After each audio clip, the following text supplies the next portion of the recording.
Welcome to Voice of Africa. There is a war being fought in the Sahel that most of the world is choosing to ignore. Mali, a nation that has dared to break free from decades of foreign military presence, to chart its own course, to build new alliances, is under attack from armed groups that want to tear it apart. Today, we are going to watch two videos from Al Jazeera. They show a country under pressure, but they also show something else. A leadership that refuses to fracture, a people who refuse to surrender, and a vision that refuses to die. We will not ignore the challenges, but we will also not parrot the Western narrative that Mali is collapsing, because the truth is far more complex and far more hopeful. Let us begin. Al-Qaeda-linked fighters in the northern city of Hombori after capturing another Malian army camp. They and Tuareg rebels say they are now united in preparing to topple Mali's military government. While they celebrate, Malian forces mourn. In the capital Bamako, Mali's top leaders come together for the first time since Saturday's attack. A show of unity for the funeral of Sadio Kamar, Mali's defense minister.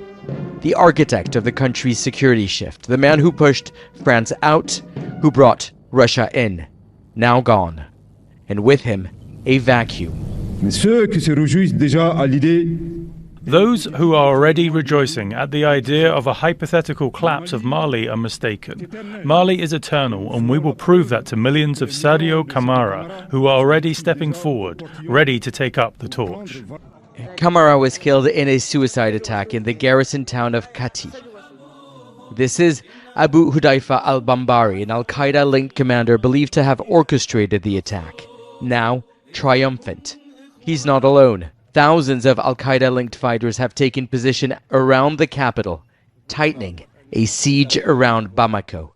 A capital under pressure, a government increasingly isolated, having turned its back on the West and the regional body ECOWAS, which has a regional intervention force that could help. Instead, Mali is leaning heavily on Moscow. ECOWAS has a standby force for regional security, but without any formal request from the country concerned, no intervention can take place. Mali's President Assimi Goïta still appears to be in charge, but it's not clear for how long. In his shadow, Russian mercenaries paid to protect a military government that looks increasingly fragile. And behind the scenes, frustration simmers, rumblings within the ranks, as al-Qaeda fighters continue to advance. Nicholas Hawk, Al Jazeera. This is the funeral of Mali's defense minister, Sadio Kamar. He was the architect of Mali's security shift, the man who pushed France out, who brought Russia in, who redefined his country's foreign policy. He was killed by a suicide bomber. The armed group's celebration was cut short, because what happened next surprised everyone. Mali's top generals and ministers stood shoulder to shoulder. They did not scatter, they did not panic. They held a public funeral and issued a statement. Those who are already rejoicing at the idea of a hypothetical collapse of Mali are mistaken. Mali is eternal. Take a moment to let that sink in. The enemy killed their defense minister, and their response was not retreat, it was defiance. This is not the behavior of a fragile government. This is the behavior of leaders who understand that their country's survival depends on staying united. Now, let us look at Al Jazeera's second video, the one that focuses on the ground situation, and see what it really reveals. Tuareg separatists walk through an army camp at Amishesh in northern Mali after soldiers and Russian paramilitaries surrendered. In the dust, they stumble on a human skull, then another. Not just human remains, but a mass grave, they say. Rights groups have accused Russian fighters, Malian forces, as well as armed groups of war crimes and crimes against humanity, against civilians. The acts carried out by authorities in Bamako and their allies are among the most serious and most odious forms of violence against civilians. But all sides deny wrongdoing, including Mali's army and Russia's Africa Corps, which replaced Moscow's Wagner Group mercenaries after they withdrew last year. Now, Tuareg rebels and al-Qaeda fighters say they have taken control of the entire Kidal region. In the town of Kidal, most shops are closed. A few dare to venture out. Across the border in Mauritania's refugee camp, displaced Malians from the north watch events back home unfold with mixed emotions. As soon as there is peace, I will return home. My country was torn from me by force. It's impossible to accept that. Others fear Russian paramilitary influence will prolong the war. The president brought Russian fighters to us. We have never had foreign soldiers massacre civilians the way they do. They were the French, the Americans, but we have never seen foreign soldiers kill children and women like the Russians. Around Bamako, al-Qaeda-linked fighters continue to enforce a blockade while Russian forces reinforce their presence. It's a huge city, and al-Qaeda does not control every road, but its presence is enough to spread fear. I've just closed my shop. It's been more than 5 days without a single customer. People are still scared, especially after the threats from armed groups. Right now, the financial situation is really difficult. I want to send a message to the public. Report anything suspicious to the authorities. What happened last Saturday was likely an inside job, so we need to stay vigilant. Several junior officers, politicians, and retired military personnel have been arrested, accused of colluding with the armed groups and rebels behind Saturday's attacks. There are signs of division within the ranks. Soldiers in the north abandoning their positions without putting up a fight.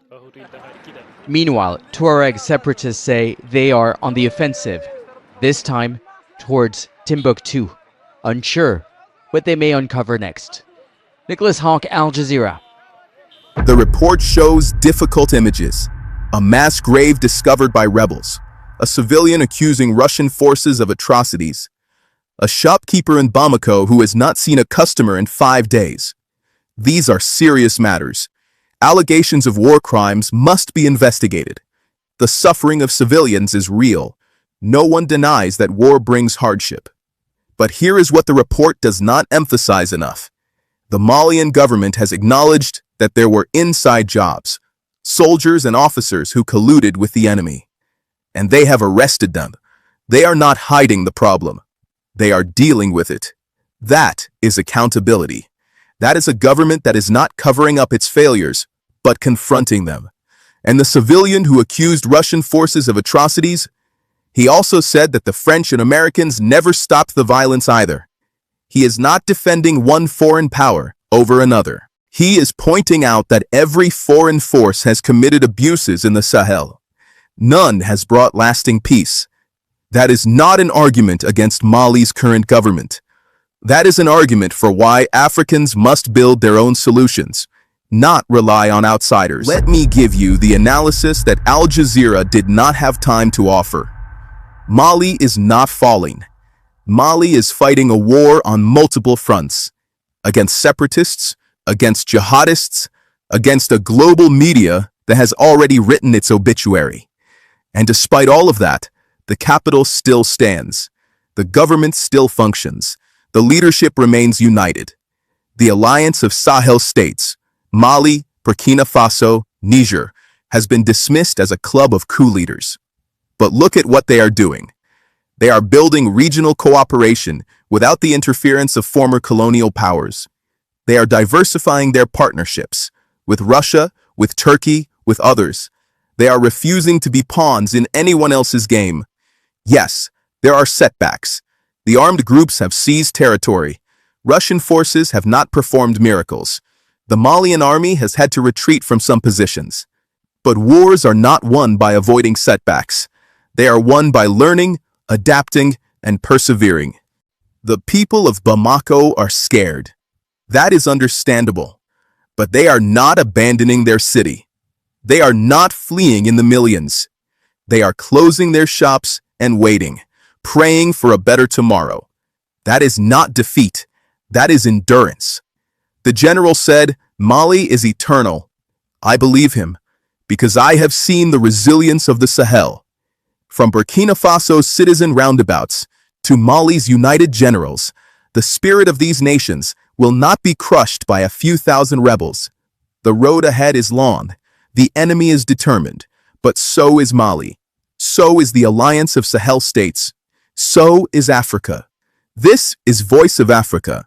We do not narrate helplessness. We document the struggle for sovereignty and the hope that sustains it.